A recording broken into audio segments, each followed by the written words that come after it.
তাইলে ভাই উনারাও ভাই বিএনপির লোক, উনারাও টাকা খায় বিএনপি। একটা ছেলের হাত ভেঙে গেছে ডান হাত, ওই ছেলেটা লিখবে কি করে? পুলিশ কে জবাব দিবে? আমাদের দাবি শেষ হবে পদত্যাগের, ততক্ষণ না পর্যন্ত আমাদের কর্মসূচি অফ হবে না। শুধু আমরা না, ঢাকা বোর্ড না, শুধু বাংলাদেশের প্রত্যেকটা বোর্ডের শিক্ষার্থী কালকে কোনো পরীক্ষা দিবে না। আমাদের প্রথম দাবি শিক্ষামন্ত্রীর পদত্যাগ এবং জনসম্মুখে আসে তার যে ক্ষমা চাওয়ার ব্যাপারটা, সেটা এখন হতেই হবে। সেটা যদি না হয় তাহলে ভাই আমরা আজকে রাজপথ থেকে সরবো না।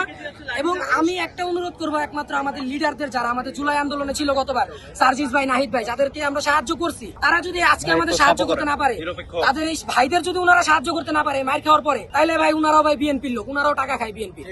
উনারা ভাই এই সরকারের লোক হয়ে গেছে, উনারা আর আমাদের পক্ষে নাই, উনারা স্টুডেন্টের পক্ষে নাই। আমাদের 7 থেকে 8 জন স্টুডেন্ট আমাদের এখানে আহত করা হয়েছে। ইভেন এমন হয়তো যে দৌড়ানোর মাঝখানে 1-2 জনকে 2-1টা বাড়ি, 4-5 জনকে উনারা 15 থেকে 20 জন পুলিশ মিলে ধইরা পালায়া রাস্তার মাঝখানে মারছে। একটা ছেলের হাত ভেঙে গেছে ডান হাত, ওই ছেলেটা লিখবে কি করে? পুলিশ কে জবাব দিবে? উনি আমাদের অকথ্য ভাষায় গালাগালি করছে, শুয়োরের বাচ্চা, কুত্তার বাচ্চা। এটা যদি একটা পুলিশের ভাষা হয়, একটা এসএসসি পাস পুলিশ যদি একটা এইচএসসি পরীক্ষার্থীর গায়ে হাত তুলতে পারে, তাইলে ভাই এই দেশে থাকা সম্ভব না। মুখ্যমন্ত্রীর আমরা পদত্যাগ চাইছি কেন?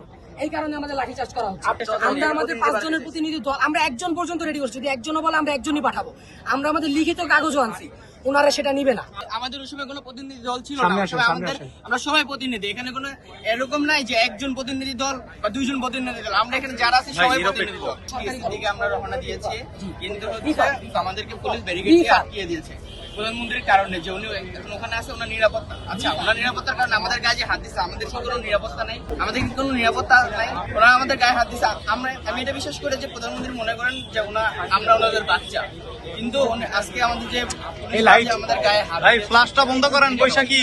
আমাদের এখন অনেকজন আহত হয়েছে, একজন এটা ছিলছে, হাত ছিলছে, রক্ত বের হচ্ছে, এখন সবাই কিন্তু হাত ভাঙছে, একজন অসুস্থ। ভিডিও কিন্তু আছে আপনাদের কাছে যে আমরা একজনকে নিয়ে গেছি, মোবাইলেও অনেকজনের ভাঙা হয়েছে।